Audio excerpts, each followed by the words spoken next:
My brother's Txc250 Husqvarna Redhead from 2013. KTM bought them in 13, so like the 14 models are like the last of the Redheads.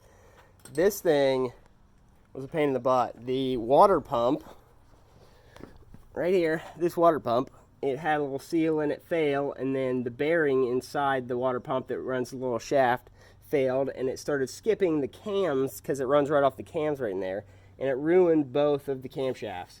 And it took me forever to figure that out, but I did a top end, all gaskets and everything you need to do, and then reshimmed the valves and rebuilt everything. But it took me 3 months just to get the parts to do that part.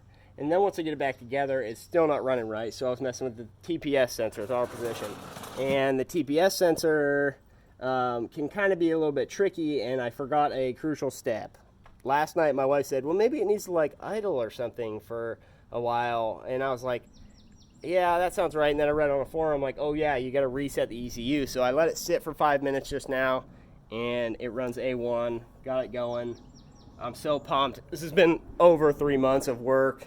Now I'm on to the next project. But if you're ever going to rebuild a Txc250 or a 310, don't be afraid to comment and ask questions, because I've been through just about everything on this thing.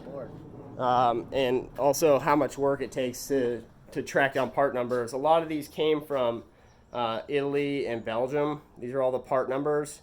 All three of these sections are either maintenance numbers, valve guide gaps and stuff that I checked on the head, and then clearances, and then part numbers for the water pump. And I ended up having to get the cam, intake cam, and the water pump shaft from a used guy. He gave me a whole water pump assembly, and I had to use his shaft because the factory keeps pushing back the date on that. I'm supposed to be getting a new one, but they keep pushing it back, so that probably means they don't actually have them.